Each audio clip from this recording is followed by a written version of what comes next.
Scanning for audio.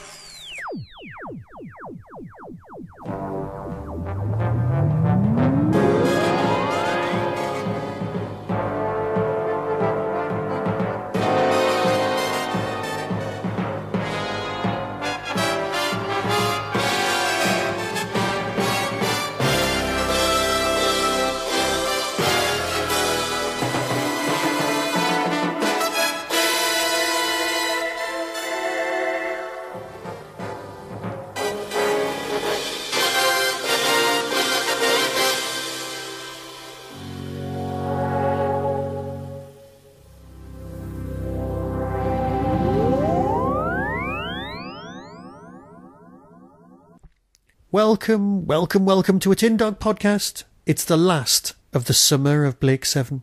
Thank you so much for sticking with me these last few weeks and getting us through the summer all the way to September and new Doctor Who. Just in time. But we've enjoyed this. 1970 odd Blake 7 coming at you. We've made it through 13 episodes. Imagine watching this over 13 weeks, not just one summer. That's a quarter of a year in the presence of Blake and his mates. But all good things must come to an end, and this is it. I might return next year with another summer of Blake 7. I just don't know. If you've enjoyed this, please tell me. If you haven't, please tell me. And if you want to enter the competition, there's still time. I'll keep it open until the end of September to give you a chance to win Blake 7 Series 1 on DVD. All you have to do to win that isn't answer a question. Oh no, it's tell me why you want it. And the funniest and best one will be sent it in the post. So get your act together and email me with your thoughts and I'll sort it out. You've got until September the 31st when I'll draw the name from the winning entries. I might even do a special podcast on that.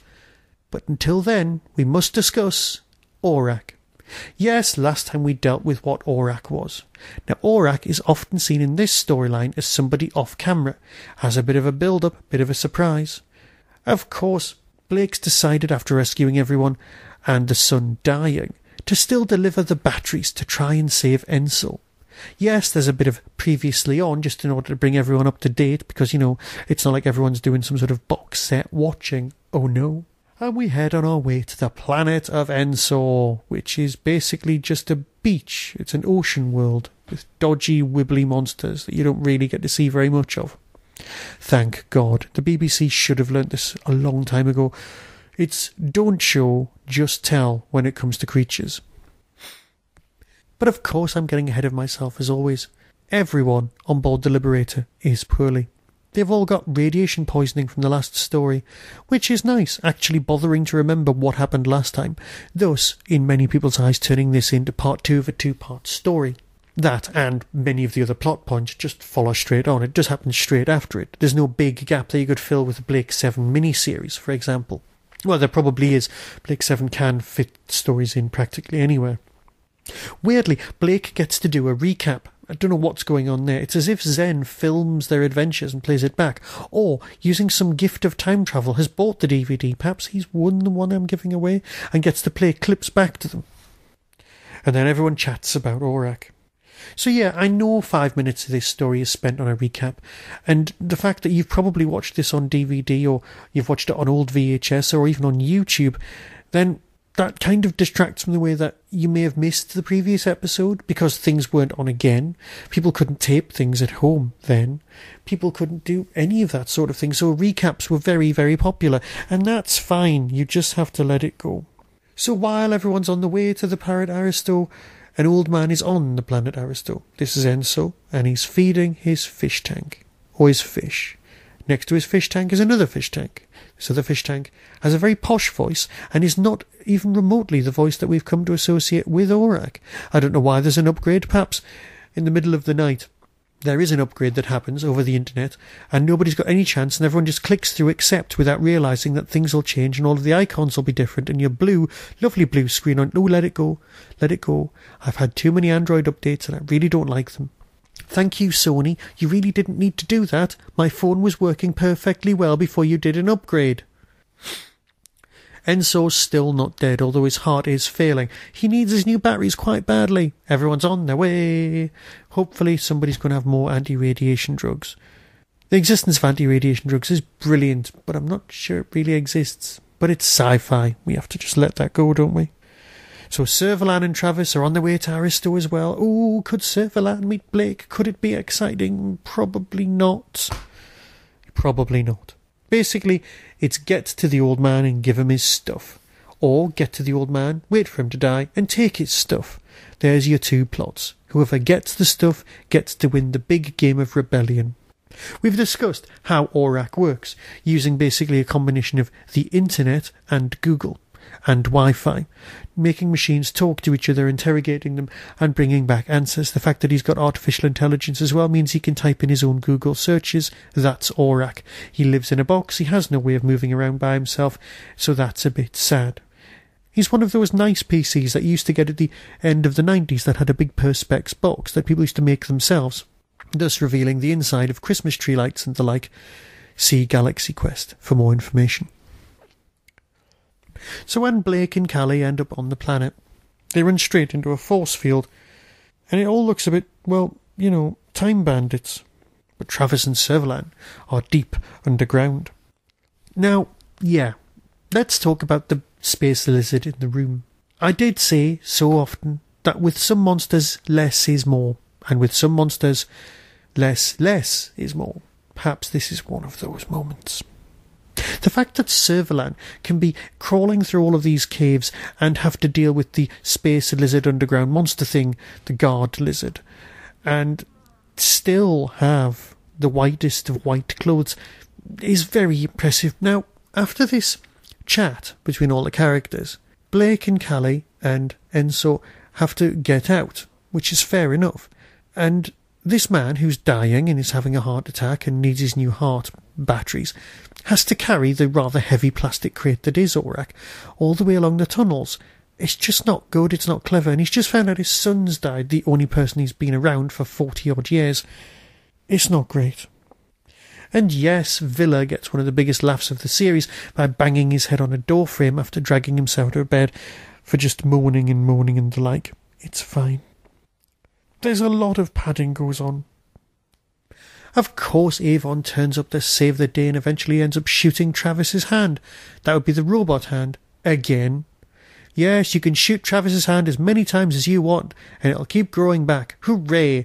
That's where you aim for. Now obviously, Avon wasn't particularly well with the radiation poisoning because he was aiming for Travis's head, but that's fine. That's not a problem. But then, back on board ship, after the banter, you've got the great unveiling of Orac, where Orac sits there going, "Hello, I'm Orac, I'm great, I'm a bit self-centered and conceited.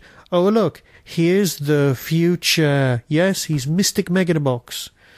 And he shows them the Liberator exploding. Oh no! We're going to have to deal with that in Series 2. Excitement, adventure, plot building, it's going to happen. And you know what? There you go.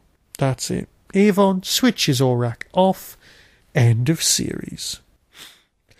End of series. Cue the credits. Cue the title. That was Blake 7. Wasn't it fantastic? You know what it actually was? It was marvellous. It's been a lovely long journey and thank you very much for spending it with me. But that was Orac, and let's count the crew.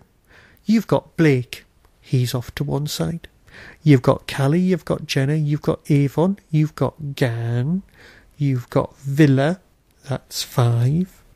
Then you've got Zen, and you've got Orac. There's 7. There's 8 of them. It's Blake's 7, because he's there, and there's 7 more of them. But if you only count the human beings, and you count Blake, it's still 6.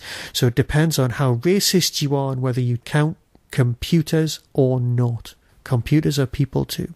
Oh yeah. So with that, thank you very much for joining me. And let's go and watch some Doctor Who, shall we? Be seeing you.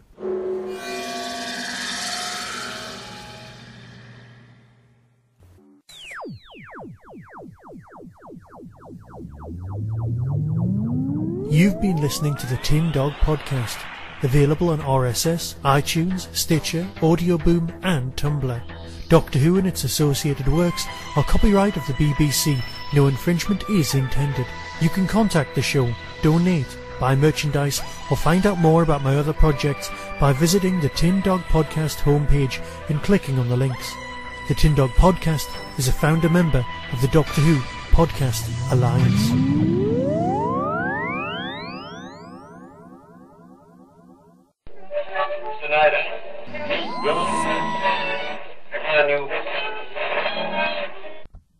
On the 5th of September 2015, Hooverville will return.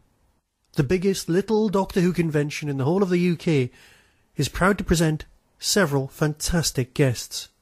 First off is the Colin Baker, a man who needs absolutely no introduction. Guests also include the author Jenny Colgan, responsible for Dark Horizons and Time Trips, Richard Marson, the man behind JNT, The Life and Scandalous Times, and the brand new book Drama and Delight, the biography of Verity Lambert, Dan Starkey, the man behind the mask when it comes to Commander Strax, and of course Ian the Elf in the Christmas special, Terence Dix, one of the men behind the Third Doctor and more Target novelisations than you can shake a stick at, the actor David Benson, from Robot of Sherwood, Iris Wildtime and the Scarifiers, Matthew Waterhouse, yes, Adric, Michael Pickwood, the current production manager on Doctor Who, and Karen Louise Hollis, author of The Man Behind the Master, the biography of Anthony Ainley.